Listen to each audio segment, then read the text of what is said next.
Bonjour tout le monde, aujourd'hui on va parler d'une cité assez connue qui se trouve dans le 91, dans la ville de Corbeil-Essonnes. On y arrive, on va parler des fameux Tarterets, que voici, que voilà. Donc finalement, mine de rien, ce n'est pas un quartier si grand que ça représente ces ensembles de tours, voilà, ces bâtiments-là, sûrement ce bâtiment-là et ceux-là aussi. Donc ça représente pas une énorme cité comme on en verra d'autres dans mes prochaines vidéos. Mais sachez tout de même qu'il y a eu toute une série de bâtiments là qui ont été explosés. Donc il y avait un bâtiment là, un bâtiment là, un bâtiment là. Et il me semble un bâtiment ici ou là. Plus un ou deux bâtiments ici. Donc il y a eu pas mal de bâtiments qui ont sauté. Donc c'est pas une énorme cité, on va dire, au niveau superficie, mais c'est une cité qui a fait beaucoup parler d'elle par rapport à Harouf Gangsta. Non, je rigole, je rigole, c'est une blague. Hein. Par rapport à PNL, le célèbre groupe PNL, mais aussi par rapport à beaucoup de faits divers qu'on va évoquer. Donc cette cité, bon, elle est connue pour tout genre de trafic, de délinquance, de violence, mais elle est principalement connue pour le caillassage quasi systématique des forces de l'ordre quand ils arrivent dans la cité, là. Donc il y a eu une certaine mode. Voilà, il y a plusieurs équipes de jeunes là-dedans qui ont différentes occupations, voilà. Mais c'est devenu systématique et cette cité, elle est connue pour ça. C'est-à-dire quand les flics ils arrivent, ils se font caillasser, tout ça. Il y a eu quelques guet-apens aussi, il y a eu quelques meurtres par le passé par rapport à contre des gars d'une autre cité, il me semble plus haut. Il me semble qu'il y a eu des histoires, il y a eu des meurtres. Bon, c'est pas tous les jours, c'est pas non plus les 16 meurtres annuels à Marseille non plus. Mais il y a eu quelques mauvaises actions quand même. Et voilà, c'est connu surtout pour ça. Bon, des fois les flics qui passent, il n'y a pas de jeunes qui sont dans les cages, tout ça, mais c'est assez régulièrement que les forces de l'ordre sont pris à partie. Alors que dans d'autres cités, ils peuvent être hués, t'as les chauves qui gueulent, t'as des insultes, ça, dans d'autres cités, voire plus grandes, ça va pas jusqu'au caillassage systématique. Donc ça a fait la une des journaux télévisés assez régulièrement, cette histoire de caillassage. En fait, franchement, Corbeil-Essonnes, je ne connaissais pas trop. Je connaissais Évry, Ris-Orangis, Grigny, par exemple, la Grande Borne, tout ça, c'est Fleury-Mérogis à côté, là-bas. Voilà, je connaissais pas trop Courcouronne aussi, j'en avais entendu parler, je ne connaissais pas trop. La première fois que je l'ai entendu parler, c'est dans un disque de Sniper où à la fin t'as tous les rappeurs de tous les départements autour de Paris qui parlent de la cité. Il me semble que c'était Diams qui avait parlé de Ris-Orangis, Corbeil-Essonnes. Il y a aussi un autre rappeur aussi qui avait parlé de Corbeil-Essonnes, je me rappelle plus comment il s'appelle. Qui avait fait une très belle chanson franchement. Puis t'as d'autres groupes de rappeurs old school aussi, mais ils étaient très old school quoi, ils étaient pas si connus que PNL, et c'est PNL qui a fait connaître franchement beaucoup plus son quartier, vu qu'ils ont tourné bon nombre de leurs clips directement sur place dans le quartier. Donc on le voit assez bien ça dans leurs clips. D'ailleurs, ce qui a amené beaucoup de gens à venir visiter cette cité, carrément cette cité HLM. Donc beaucoup de gens y viennent pour voir les lieux du tournage. Par exemple, je vais vous en montrer un comme ça. Un parmi d'autres. On va venir se mettre ici. Harouf Gangsta avait tourné aussi à cet endroit. Je ne sais pas si vous allez reconnaître. C'est pas ce bâtiment-là. Il faut que je descende un peu plus vers là. Voilà, c'est ce bâtiment-là, il me semble. On voit pas bien le numéro.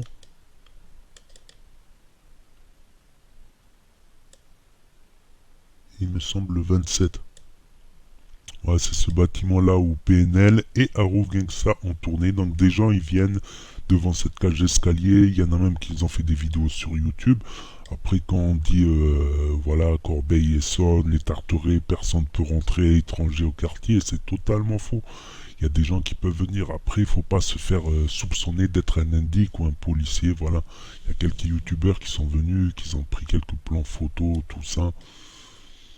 Voilà, dans les différents lieux où ils ont tourné PNL. Donc PNL a participé à faire connaître ce quartier-là à bon nombre de gens.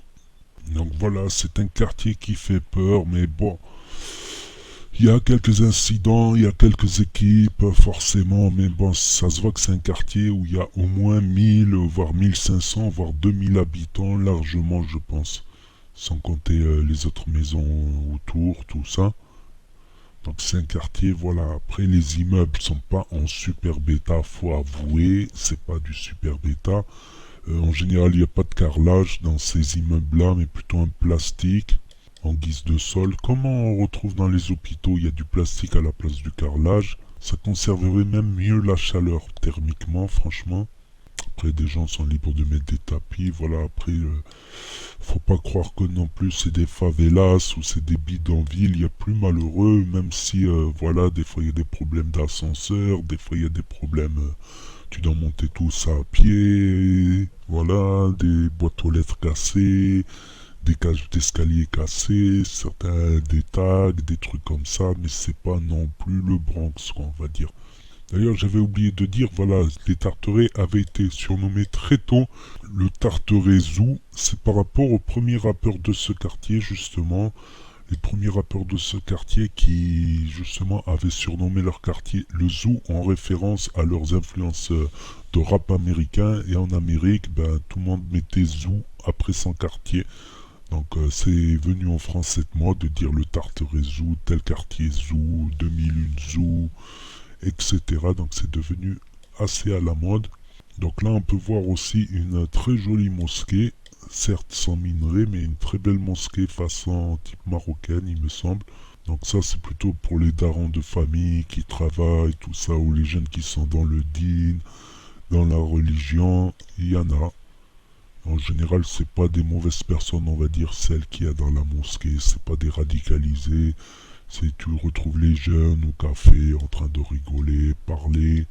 Après, on peut toujours trouver quelques individus, mais c'est plutôt des individus isolés qui sont radicalisés. Mais c'est pas non plus. Après, dans certains quartiers, on peut voir carrément des petites équipes, mais c'est assez rare. C'est des équipes qui souvent se marginalisent des autres. Voilà, il y a les équipes qui font du trafic, il y a les équipes qui sont là juste pour entre potes, fumer une chicha, écouter de la musique, boire un verre, voilà. Il y a de tout et il y a de tout dans ces quartiers, mais on peut dénombrer voilà des équipes assez actives, on va dire dans la délinquance par exemple. Mais je vous dis, c'est pas un grand quartier parce qu'on va regarder d'autres quartiers un peu plus loin dans le coin. Je vais pas tous les faire non plus. Là, il y a ce quartier ici, là, on voit beaucoup de bâtiments. Il est presque aussi grand, quoi. Bon, mais on peut voir des quartiers beaucoup plus grands. Là, regardez ça déjà.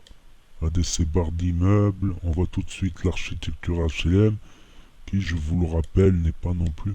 Après, il y a certains bâtiments, des fois, tu trouves des contradictions. Tu trouves un bâtiment comme ça HLM et un bâtiment comme ça privatisé.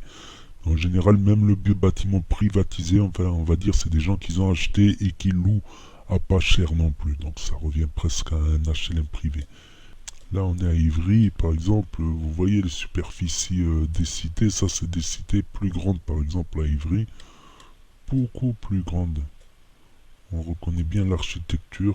Ça, c'est plutôt des résidences. Ouais, et encore. Voilà, là, on est clairement dans une cité HLM d'Ivry. On va jeter quand même un coup d'œil à Ris-Orangis. À Ris-Orangis, on le voit de loin, tous ces bâtiments-là. Voilà, ça c'est une grande cité déjà, ça commence à être une grande cité. Ce n'est pas Vénitieux non plus, mais il y a d'autres bâtiments, je vais en oublier plein. Il me semble que là, c'est des bâtiments HLM aussi. Ici, là, on peut voir des bâtiments HLM.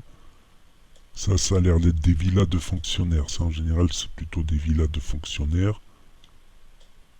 Donc là, il y a pas mal de bâtiments, là, franchement. Là, ça, c'est Ris-Orangis. Là, ici, encore des bâtiments.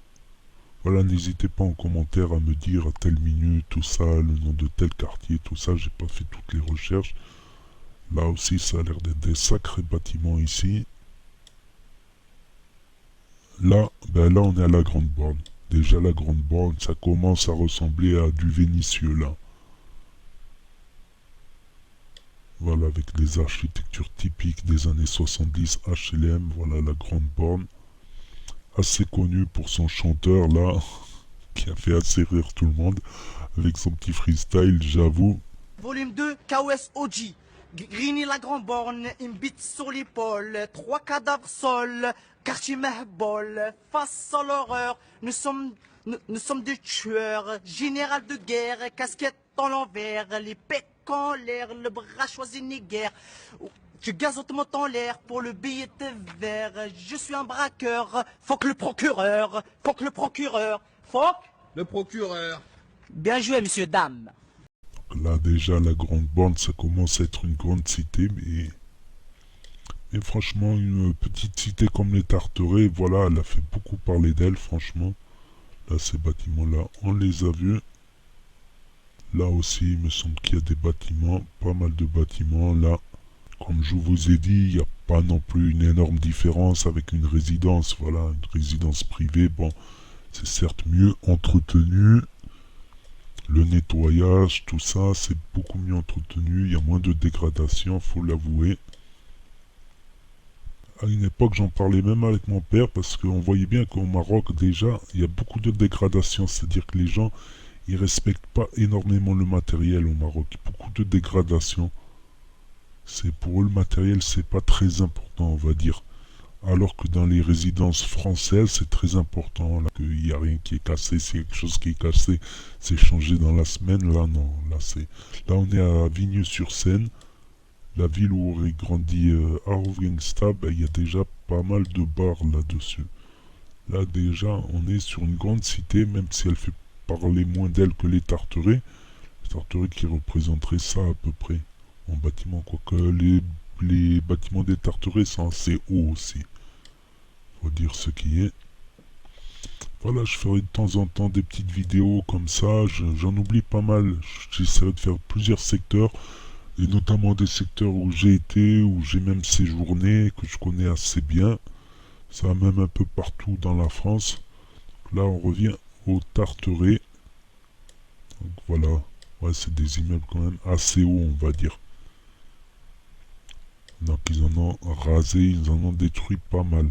C'était beaucoup plus grand que ça en fait, les Tarterets. Mais vous voyez ce que je veux dire?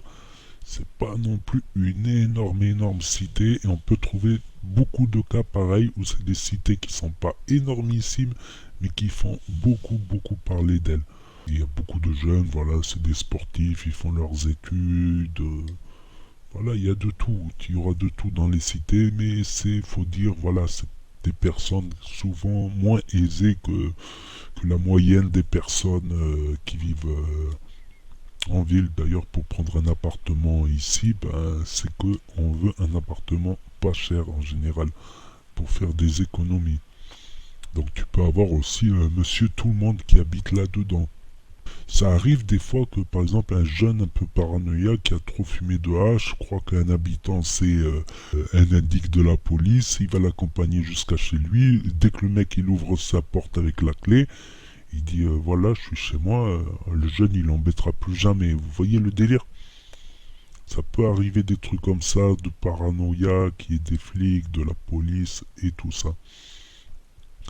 Donc comme j'ai dit, je ferai des tours de plusieurs cités de France parce que je trouve que c'est assez intéressant.